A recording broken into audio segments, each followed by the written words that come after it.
तुम तो बड़े ही प्यारे हो दोस्त। लो, एक रोटी खा लो। तुम भी बड़े भूखे लगते हो। मैं जानता हूं इस बेस्वाद रोटी में तुम्हें कोई आनंद तो नहीं आएगा अब, पर मगर मेरे पास अभी कुछ और है भी नहीं ना दोस्त। ओ, कोई बात नहीं, कोई बात नहीं। मैं जंगल में भटकते हुए बहुत ज्यादा भूखा हो गया था। आपकी ये रोटी मेरे लिए इस वक्त किसी अच्छे खाने से कम नहीं है। हाँ।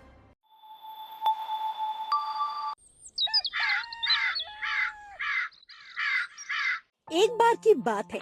एक गांव में हरिया नाम का एक आदमी रहता था। हरिया बहुत मेहनती आदमी था, मगर किस्मत कभी उसका साथ नहीं देती थी। पहले हरिया ने खेती करना शुरू किया और ये उम्मीद लगाई कि उसकी गरीबी कटेगी, मगर फिर तेज बारिश की वजह से खेतों में सारी फसल खराब हो गई। इसके बाद हरिया ने फल तोड़कर बेचना शुरू किया। एक दिन सुबह सुबह हरिया ने अपनी पत्नी राधा से कहा, राधा, मैं जंगल जा रहा हूं ताजे फल तोड़कर लाने। उम्मीद तो कर रहा हूं कि इस बार मेरा काम हो जाएगा। हाँ हाँ, हर बार हम यही उम्मीद तो करते हैं, लेकिन होता कुछ नहीं। पता नहीं क्यों, लेकिन आप जिस काम को हाथ लगाते हैं उसमें ही नुकसान हो जाता है। जब आपने मजदूरी शुरू की, लोगों ने मजदूर रखना बंद कर दिया। ओफो, कम से कम तुम तो शुभ शुभ बोलो। वैसे भी पूरा गांव मुझे मनहूस मानने लगा है। मेरी किस्मत खराब है, ये मैं मानता हूं, मगर मैं जीना तो नहीं छोड़ सकता हूं ना। उफ, आप और आपकी ये बातें। अच्छा, अब आप जाइए और जल्दी लौटिएगा। और हाँ, मैंने ये 2 रोटी अचार के साथ बांध दी है। जंगल में भूख लगे तो खा लेना। हाँ हाँ, लाओ। वहां जंगल में तो पानी बहुत मुश्किल से मिलता है। ये रोटियां बहुत काम आएंगी। थोड़ा पानी भी दे दो। हरिया रोटी और पानी लेके जंगल निकल जाता है। काफी देर चलने के बाद वो जंगल के उस हिस्से में पहुंचता है जहाँ पेड़ों पर फल लगे हुए थे। चलो, आखिरकार मैं जंगल पहुंच ही गया। मुकेश भाई ने सच ही कहा था। यहाँ तो काफी फल लगे हुए हैं, और ये सब कितने रसीले भी दिख रहे हैं। जल्दी से टोकरी में भरकर जमा कर लेता हूँ और यहीं से बाजार चलूंगा इन्हें बेचने के लिए। हरिया यही सब सोचते हुए फल तोड़ने लगता है। थोड़ी देर में वो टोकरी भरकर फल जमा कर लेता है और थककर एक पेड़ के नीचे बैठ जाता है। ठंडी हवा और हल्की हल्की धूप में बैठकर हरिया को बड़ा अच्छा लग रहा था। आहा, वाह, कितना अच्छा दिन है। लगता है इस बार मेरे फल बेचने से फायदा भी होगा और ये काम भी अच्छे से चल जाएगा। आहा, लगता है मेरा पेट अब कुछ खाने की मांग कर रहा है। चलो कुछ खा लेते हैं।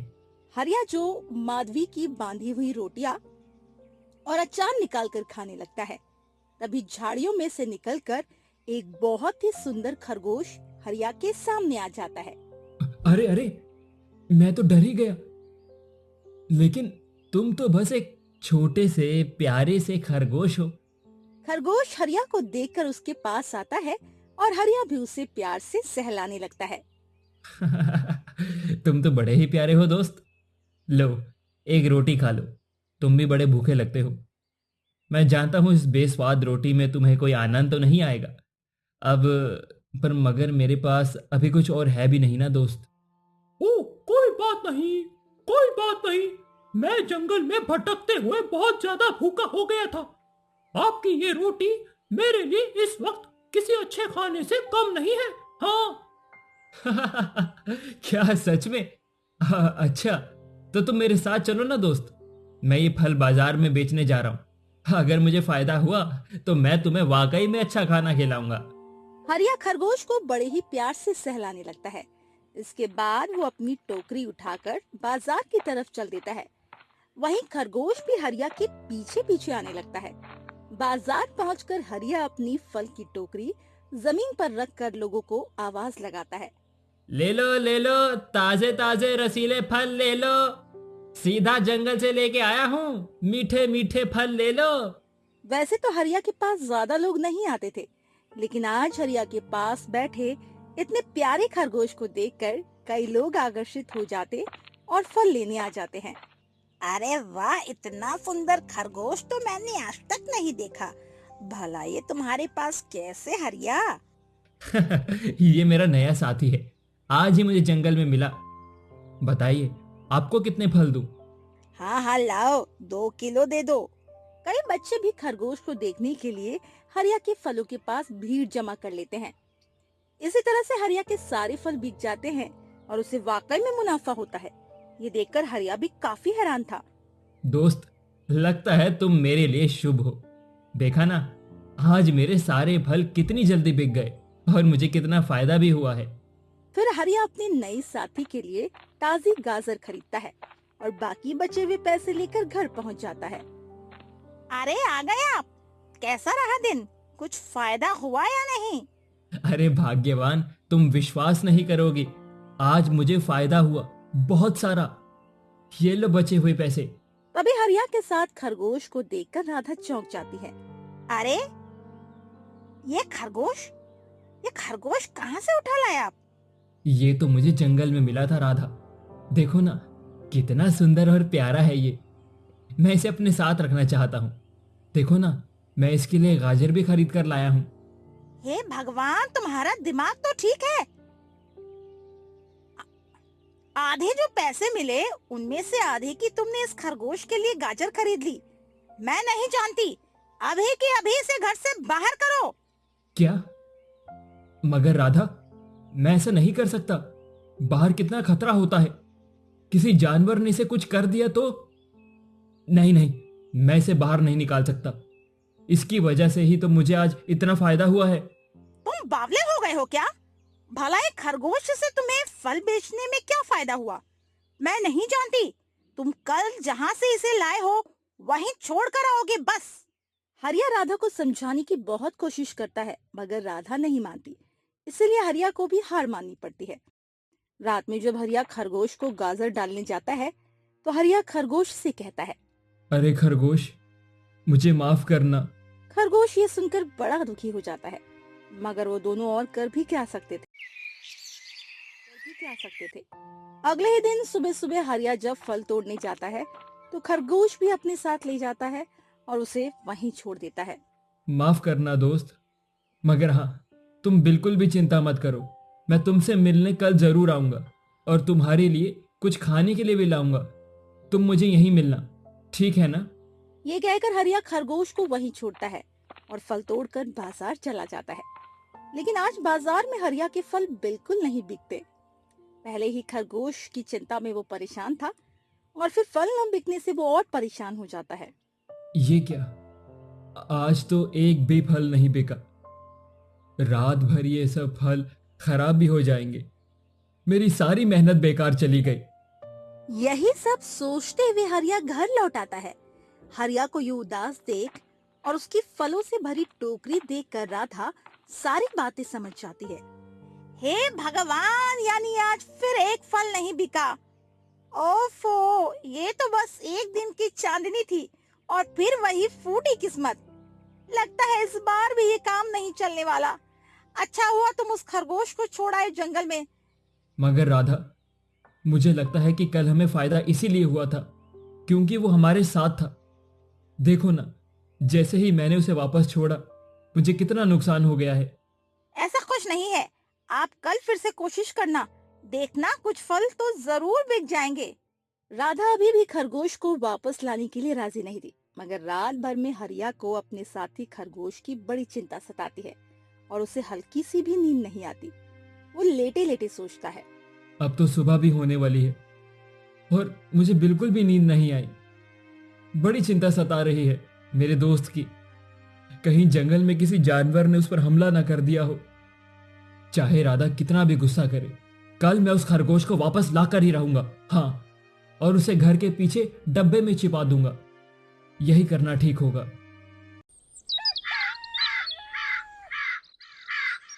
फिर क्या था, अगले दिन फिर से हरिया टोकरी उठाकर सुबह सुबह जंगल पहुंच जाता है।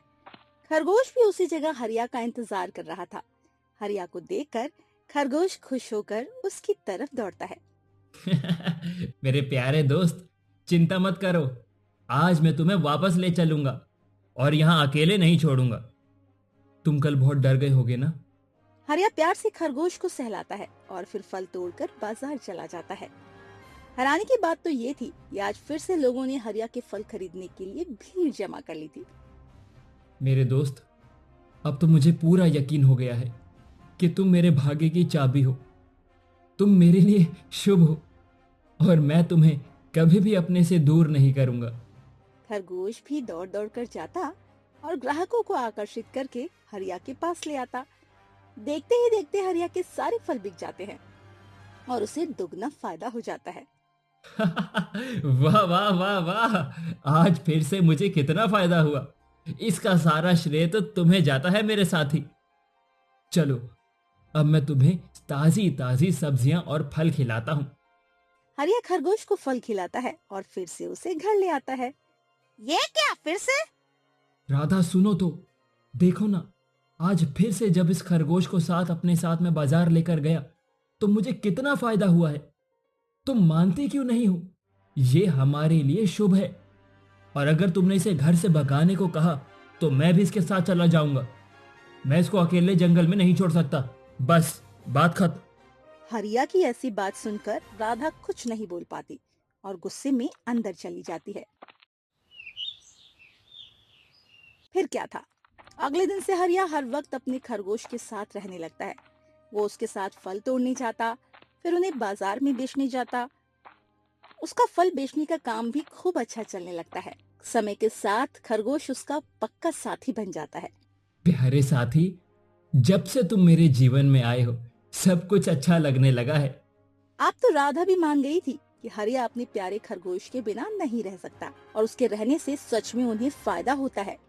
सच कहा आपने। अब तो मुझे भी इसका आंगन में खेलना बड़ा अच्छा लगता है। राधा और हरिया अपने घर के आंगन में बैठकर खरगोश से बातें कर रहे थे। तभी कुछ सैनिक अचानक से घर में आ जाते हैं और एक जाल खरगोश के ऊपर फेंक देते हैं। ये देखकर हरिया और राधा चौंक जाते हैं। अरे अरे अरे, कौन है आप? और आपने मेरे खरगोश पर ये जाल क्यों डाला है? ध्यान से देखिए, ये तो राजमहल के सैनिक लगते हैं। सुनो बेवकूफ आदमी, ये एक शाही खरगोश है और हम इसे पूरे 1 महीने से खोज रहे थे। तुम ही हो जिसने इसे महल से चुराया था। जल्दी से इसे पकड़ लो और इसे जबरदस्ती अपने साथ ले चलते हैं। एक सैनिक खरगोश को जाल सहित उठा लेता है और उसे भी अपने साथ ले जाता है। मगर ये सब होते हुए देखकर राधा बहुत घबरा जाती है। अरे ये क्या हो रहा है? सब कुछ छोड़ दो। उन दोनों को कहाँ ले जा रहे हो? हमने इस खरगोश को नहीं चुराया था, ये तो हमें खुद मिला था। छोड़ दो मुझे। लेकिन वो सैनिक हरिया और राधा की एक भी बात नहीं सुनते और हरिया और खरगोश को पकड़कर अपने साथ ले आते हैं। महल पहुंचकर सैनिक जाल में बंद खरगोश को महाराज के सामने प्रस्तुत करते हैं। अच्छा, तो यही है वो शातिर चोर जिसने राजकुमारी चंद्रलेखा का शाही खरगोश चुराया है। जी महाराज, हमने इस खरगोश को गांव में पकड़ा। ये इसी आदमी के घर में था। गांव वालों ने भी खरगोश को इसके साथ कई बार बाजार में देखा है। नहीं महाराज, मैंने इसे चुराया नहीं है। ये मेरा ही खरगोश है। मुझे ये जंगल में मिला था। आप मेरा यकीन मानिए। अरे चोर यही कहता है। जाओ सैनिकों, इस चोर को कारागार में डाल दो। सैनिक ऐसा ही करते हैं और हरिया को कारागार में डाल देते हैं। ये सब होता हुआ देखकर खरगोश बहुत दुखी होता है। फिर महाराज खरगोश को राजकुमारी चंद्रलेखा के पास ले जाते हैं। राजकुमारी देखिए, हम आपका खरगोश वापस ले आए हैं। अब आप बिल्कुल ठीक हो जाएंगी। असल में राजकुमारी चंद्रलेखा को वो खरगोश उनके 15वें जन्मदिन पर दिया गया था और पिछले 3 सालों से वो उनके पास था। लेकिन जब वो चोरी हुआ तब राजकुमारी को बहुत दुख हुआ और वो बीमार रहने लगी। इसी वजह से महाराज के सैनिक सब जंगल में उस खरगोश को ढूंढ रहे थे। पिताजी, आपको तो यकीन नहीं होगा, मैं अपने प्यारे खरगोश को देखकर कितनी खुश हूँ। लेकिन ये क्या, आपने उसे जाल में क्यों कैद किया? इसे बाहर निकालिए ना। देखिए, नुकीले जाल की वजह से मेरे प्यारे खरगोश को कितनी चोट आई है। अरे हाँ, लीजिए, मैं अभी इसे जाल से निकाल देता हूँ। खरगोश के वापस महल में आने से राजकुमारी चंद्रलेखा की तबीयत सुधरने लगती है। लेकिन वो नहीं जानती थी कि खरगोश के मन में क्या है। मेरे प्यारे खरगोश, ये लो खाना खा लो। राजकुमारी की कई बार कोशिश करने के बाद खरगोश खाना नहीं खाता। ये देखकर राजकुमारी बहुत चिंतित हो जाती। पिताजी देखिए ना, 2 दिन बीत गए और मेरे खरगोश ने ठीक से कुछ खाया नहीं। जैसे इसे मौका मिलता है ये बस बाहर भागने की कोशिश करता है। अब आप ही बताइए मैं क्या करूं? बड़ी अजीब बात है, लेकिन अब चिंता मत करिए राजकुमारी। मैं इसके लिए किसी बड़े जानवर के वैद्य को बुलाता हूँ। शायद वही बता सकें कि समस्या क्या है। महाराज कई वैद्यों को बुलाते हैं। ऐसे ही 10 दिन बीत जाते हैं, मगर खरगोश खाना खाना छोड़ देता है और किसी भी वैद्य को समझ में नहीं आता कि वो ऐसा क्यों कर रहा है। पिताजी, अब हम क्या करें? अगर ये खाना नहीं खाएगा तो बीमार हो जाएगा और फिर मैं इसके बिना कैसे जीऊंगी? महाराज भी इस बात से चिंतित थे, लेकिन तभी वैद्य कहते हैं, ये बार बार बाहर भागने की कोशिश करता है। क्यों ना आप लोग इसे बाहर जाने दें, हम देखते हैं आखिर ये कहाँ जाएगा। राजकुमारी और महाराज की वैद्य का ये सुझाव अच्छा लगता है और वो लोग खरगोश को छोड़ देते हैं। खरगोश कमजोरी की हालात में धीमे धीमे आगे बढ़ने लगता है और सीधे कारागार की तरफ बढ़ जाता है। ये क्या पिताजी, ये तो कारागार की तरफ जा रहा है, मगर क्यों? ये तो हमें अभी पता चल जाएगा राजकुमारी। चलिए। महाराज और राजकुमारी खरगोश का पीछा करते हैं। खरगोश कारागार की तरफ बढ़ता है। वहाँ मौजूद सैनिक उसे रोकने की कोशिश करते हैं, मगर महाराज के इशारे पर वो उसे आगे जाने देते हैं। खरगोश सीधा उस कारागार की तरफ जाता है जिसके अंदर हरिया कैद था। खरगोश को कारागार के बाहर खड़ा देखकर हरिया चौंक जाता है। मेरे प्यारे दोस्त, तुम यहाँ कैसे? मैंने तुम्हें कितना याद किया पता है? और ये तुम कितने कमजोर हो गए हो। जी तो चाहता है कि तुम्हें अपनी गोद में बिठाकर खिलाऊं और प्यार करूं, मगर देखो मैं मजबूर हूं। ये सब कहते हुए हरिया की आंखों से आंसू आ जाते हैं और वो कारागार से हाथ निकालकर अपने प्यारे साथी खरगोश को सहलाने लगता है। अब तो खरगोश की आंखों में भी आंसू थे। ये नजारा देखकर महाराज और राजकुमारी दोनों चौंक जाते हैं। नहीं, ये आदमी चोर नहीं हो सकता। सैनिकों, अभी के अभी इसे आजाद करो और बाइज्जत सभा में लेके आओ। फिर सैनिक ऐसा ही करते हैं। वो हरिया और खरगोश को लेकर सभा में पहुंचते हैं। अब राजकुमारी भी वहां मौजूद थी। क्या हुआ महाराज? अब आपने मुझे क्यों याद किया है? मैं समझ चुका हूं कि तुम एक चोर नहीं हो और अब मैं तुम्हारी बात भी सुनना चाहता हूं। महाराज, मुझे एक खरगोश जंगल में मिला था और वहीं से हमारी गहरी मित्रता हो गई थी। हम एक दूसरे के बगैर नहीं रह सकते हैं। हम एक दूसरे के असली साथी हैं। ये तो हमने देख लिया, वाकई में ये खरगोश आपके बिना नहीं रह सकता, मगर हमें भी ये बहुत प्रिय है। आप ही बताइए हम इसे आपके साथ कैसे जाने दें? हरिया ये सुनकर कुछ नहीं कहता, लेकिन तभी महाराज कहते हैं, अगर मैं आपको इस राज्य का मंत्री बना दूं, तो क्या आप यहाँ रहना पसंद करेंगे? आप अपने परिवार के साथ महल में ही रह सकते हैं और इसी बहाने हमारा खरगोश भी साथ रहेगा। ये तो बहुत अच्छी बात है महाराज। मेरी पत्नी भी ये सुनकर बहुत खुश होगी। लेकिन तभी पीछे से कुछ सैनिक हरिया की पत्नी राधा को महल में ले आते हैं। राधा, तुम यहाँ? महाराज, पिछले 10 दिनों से ये रोज महल के बाहर आकर अपने पति से मिलने का इंतजार करती थी। आज भी आई थी और जब हमें पता चला आपने हरिया को आजाद कर लिया है तो हम इसे अंदर महल में ले आए। ये सुनकर महाराज को अपनी गलती का एहसास होता है और फिर वो माफी मांगते हुए हरिया और राधा से कहने लगते हैं, आप दोनों हमें माफ कर दीजिए। हमारी गलतफहमी की वजह से आपको बहुत तकलीफ उठानी पड़ी, लेकिन हम अपनी गलती का प्रायश्चित करेंगे। आप दोनों यहीं रहेंगे इसी महल में। फिर हरिया और राधा भी महाराज को माफ कर देते हैं और हरिया अपने साथी के साथ खुशी खुशी रहने लगता है।